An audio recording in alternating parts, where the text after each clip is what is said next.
अब रात्रि का क्लास पढ़ती हूँ। बाबा कहते हैं जो पास्ट हो गया है उनको रिवाइज करने से जिसकी कमजोर दिल है उनके दिल की कमजोरी भी रिवाइज हो जाती है। इसलिए बच्चों को ड्रामा के पट्टे पर ठहराया गया है। पास्ट बातों को रिपीट नहीं करो, जो बीता वो ड्रामा करके फिनिश करो। मुख्य फायदा है ही याद से। याद से ही तुम्हारी आयु भी बड़ी होती है। अब बाबा कहते हैं ड्रामा को बच्चे समझ जाए तो कभी भी कोई बात का ख्याल नहीं होगा। इस समय में ड्रामा में ज्ञान सीखने और सिखाने का चल रहा है। फिर ये पाठ भी बंद हो जाएगा। ज्ञान सीखना और ज्ञान सिखाना बाप सिखा रहे हैं और हम सीख रहे हैं। बाबा कहते हैं आगे चल करके फिर ये पाठ भी बंद हो जाएगा। न बाप का न हमारा पाठ, न बाप का सिखाने का पाठ रहेगा, न हमारा सीखने का पाठ रहेगा, न उनका देने का पाठ न हमारा लेने का पाठ होगा। तो दोनों ही एक जैसे हो जाएंगे। हमारा पाठ फिर यहाँ के बाद नई दुनिया में हो जाएगा और बाबा का पाठ कहाँ जाए, क्या जाए होगा? बाबा का पाठ फिर शांति धाम में रहने का होगा। पाठ का तो ये रील अनादि भरा हुआ है। हमारा प्रारब्ध का पाठ है और बाबा का शांति धाम का पाठ है। देने और लेने का पाठ पूरा हुआ, ड्रामा ही पूरा हो गया। ड्रामा का चक्कर पूरा हो गया, एक साइकिल पूरा हुआ। अब फिर से नया साइकिल शुरू होगा। फिर हम राज करने आएंगे, वो पार्ट चेंज होगा। ज्ञान देना लेना स्टॉप हो जाएगा।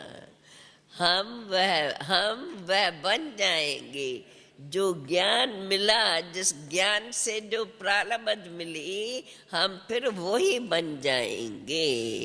बाकी ज्ञान लेने का पाठ पूरा हो जाएगा। बच्चे और बाप का पाठ भी नहीं रहेगा। ये भी ज्ञान का पूरा ले लेते हैं, उनके पास भी कुछ रहता ही नहीं है। ये भी बाबा भी ज्ञान, जो ज्ञान सागर के पास ज्ञान है पूरा ही दे देते हैं, उनके पास भी कुछ रहता ही नहीं है। न देने वाले के पास रहे न लेने वाले में कमी रहे, दोनों एक दो के समान हो जाते हैं। समझ गए हो ना? हाँ, आ रही है ना बात समझ में? आ रही है बात समझ में? ड्रामा का राज बाबा सहज शब्दों में बता रहे हैं। इसमें विचार सागर मंथन करने की बुद्धि चाहिए। खास अब मूल बात पुरुषार्थ है याद की यात्रा का। बाप बैठ करके समझाते हैं, सुनाने में तो मोटी बात हो जाती है, बुद्धि में तो बड़ा सूक्ष्म रीति से समझना है। अंदर में जानते हैं शिव बाबा का रूप क्या है, समझाने में तो फिर मोटा रूप हो जाता है। देखो भक्ति मार्ग में भी बड़ा लिंग बना देते हैं, वास्तव में आत्मा तो है अति सूक्ष्म। अब ये भी तो कुदरत है। इसका कहाँ तक अंत पा सकेंगे। इसलिए कहा जाता है ये तो कुदरत है, बेअंत है, इसका अंत नहीं पाया जा सकता। बाबा ने तो पहले ही समझाया है, सारा पाठ आत्मा में पहले से ही भरा हुआ है। ये सृष्टि चक्र का अंत तो पाते हैं भाई, कब से शुरू हुआ कब पूरा होता है।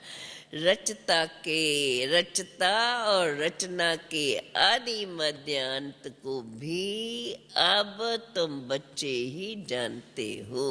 बाबा तो है ही नॉलेजफुल, फिर हम भी बच्चे कहते हैं बाबा बच्चों को सिखा रहे हैं। बाप तो सदा फुल है, ऐसे फिर तुम बच्चे भी नॉलेजफुल हो जाएंगे। फिर बाकी जब नॉलेजफुल हो जाएंगे तो बाकी जानने का कुछ रहेगा ही नहीं। तो अब ये सारी नॉलेज बाबा इसमें प्रवेश कर पढ़ाते हैं। वास्तव में बाप भी तो है बिंदी, आत्मा का व परमात्मा का साक्षात्कार होने से भल थोड़ी बहुत खुशी हो जाती है, परंतु वास्तव करके मेहनत है बाप को याद करना है। बाप को याद करने से ही तुम्हारे विक्रम विनाश होंगे।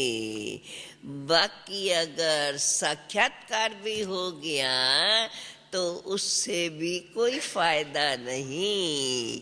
फायदा है जितना याद में रहेंगे तो तुम्हारे अनेक जन्मों के विक्रम विनाश होंगे। बाप कहते हैं आगे चल करके तो मेरे में भी ये ज्ञान बंद हो जाएगा और तेरे में भी ज्ञान बंद हो जाएगा। अभी ही तुमको ये सारी नॉलेज लेकर के ऊंच बन जाना है। अभी तुम बाप से सब कुछ ले लेते हो, फिर तो बाप बाप ही है। फिर बाप अपने शांति धाम परम धाम में ही रहेंगे। अब तुम आत्माएं भी आत्मा ही रहेंगी, बाप होकर तो नहीं रहेंगे। ये तो तुम्हें अभी ज्ञान है, बाप ज्ञान सागर ने जो ज्ञान दिया है उसको समझ करके इन सारी बातों को अभी तुमने समझा है। बाकी तो जानते हो बाप बाप है, बच्चे बच्चे हैं। अब ये सभी विचार सागर मंथन करने से, विचार सागर मंथन करने के लिए डीप में जानने की बातें हैं। ये भी तो जानते हैं, जाना तो सबको है ही, सभी चले जाने वाले हैं। बाकी आत्मा जाकर के रहेंगी। ये सारी दुनिया खत्म हो जाएगी, इसलिए इसमें इसको देखने के लिए बड़ा निडर बनना है, पुरुषार्थ करना है, निडर हो करके रहने का। शरीर आदि का कोई भी भान न रहे, उसी अवस्था में जाना है। देखो बाप तुम बच्चों को आप समान बनाते हैं, तुम बच्चे भी आप समान बनाते रहते हो। एक बाप की ही याद में रहना है, ऐसा पुरुषार्थ करना है। अभी तो फिर भी थोड़ा समय पड़ा है, अभी तो समझ रहे हो ना बाबा, अभी समय पड़ा है, हम सुनते आए। और अभी तो बाबा कहते हैं अंतिम घड़ी नजदीक पहुंच गई है, सारी दुनिया ही खत्म होनी है, सभी चले जाने वाले हैं, बाकी आत्माएं जाकर के रहेंगी, ये दुनिया सारी खत्म हो जाएंगी।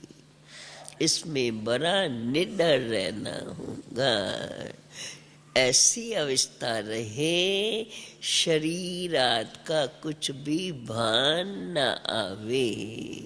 देखो बाप तुम्हें आप समान बनाते हैं, तुम बच्चे भी तो आप समान बनाते रहते हो, बस एक बाप की ही याद रहे, ऐसा पुरुषार्थ करना है। अभी थोड़ा टाइम पड़ा है, ये रिहर्सल बड़ी तेज गति से करनी पड़े। अगर प्रैक्टिस न होगी तो फिर उस समय खड़े नहीं रह सकेंगे, टांगे थरकती रहेंगी और फिर हार्ट फेल होते रहेंगे। तमो प्रधान शरीर को हार्ट फेल होने में कोई देरी थोड़ी लगती है। जितना जितना अशरीरी बनते जाएंगे, बाप को याद करते रहेंगे, उतना नजदीक, संपूर्णता के नजदीक आते जाएंगे। वो योग लगाने वाले ही ऐसे निडर रह सकते हैं। योग से शक्ति मिलती है, ज्ञान से धन मिलता है। बच्चों को चाहिए अब शक्ति पाने के लिए बाप को याद करते रहो। बाबा तो है अविनाशी सर्जन, बाप तो कभी पेशेंट बन ही नहीं सकते।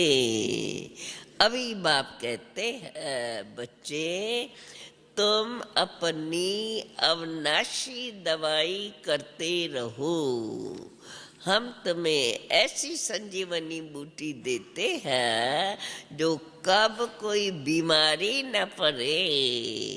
कौन सी संजीवनी बूटी?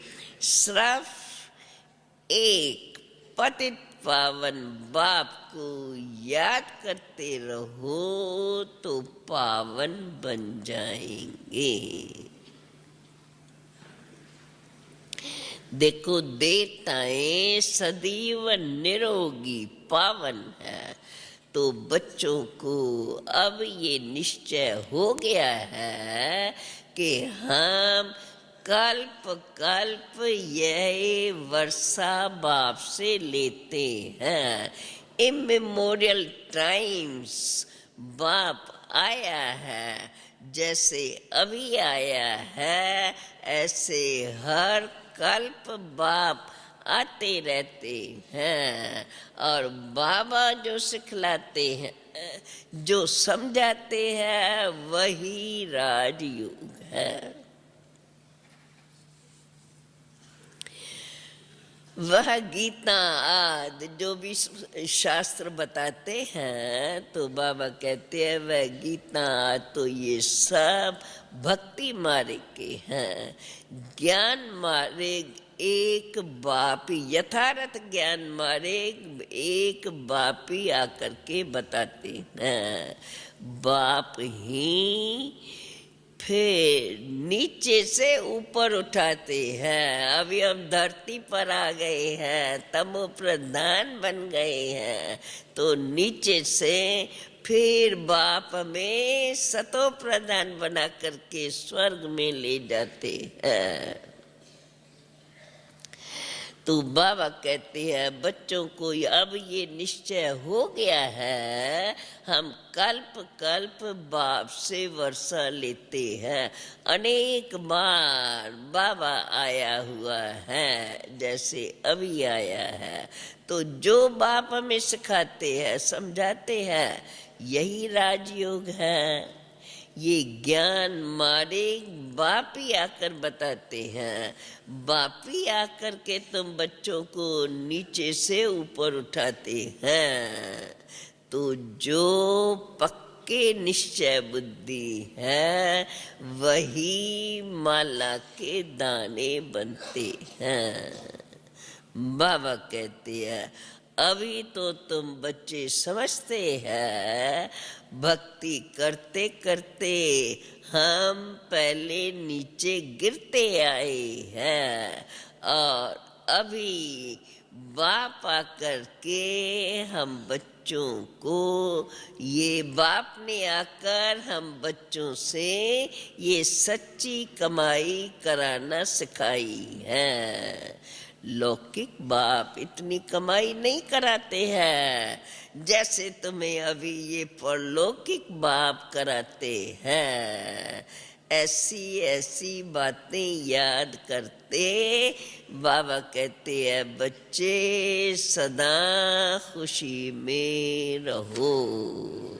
अच्छा अच्छा, मीठे मीठे सिकील दे बच्चों प्रेत, मात पिता बाप दादा का याद प्यार, और गुड मॉर्निंग रूहानी बाप की, रूहानी बच्चों को नमस्ते। रूहानी बच्चों की, रूहानी बाप को नमस्ते।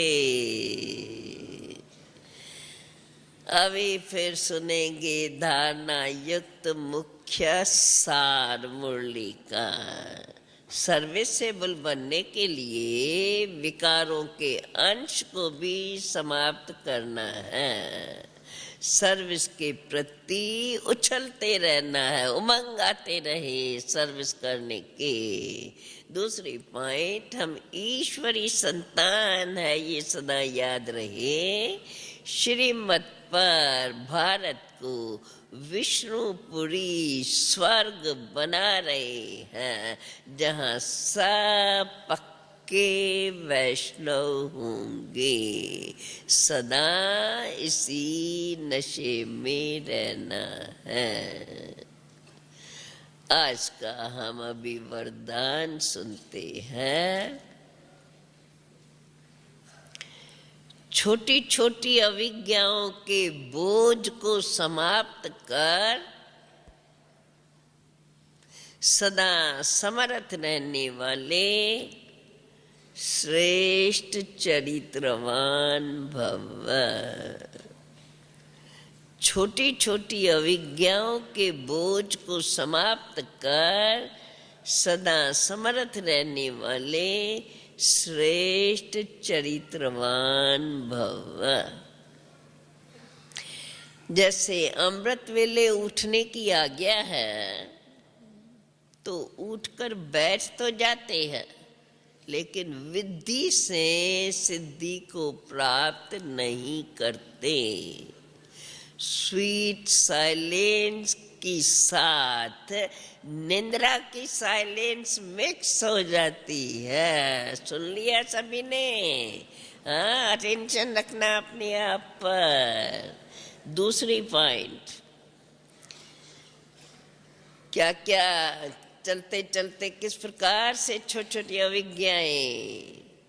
तो पहली बात बाबा ने बताई, स्वीट साइलेंस के साथ निंद्रा की साइलेंस मिक्स हो जाती है। अब दूसरी पॉइंट, बाप की आज्ञा है किसी भी आत्मा को न दुख दो न दुख दो। इसमें दुख देते नहीं है लेकिन ले लेते हैं। तीसरी बात, क्रोध नहीं करते परंतु रोब में आ जाते हैं। ऐसी छोटी छोटी अविज्ञाएं भी मन को भारी कर देती हैं।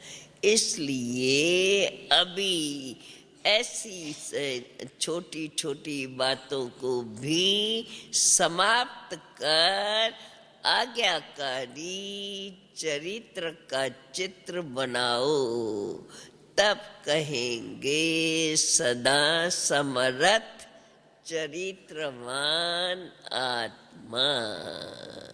आज का स्लोगन, सम्मान मांगने के बजाय सबको सम्मान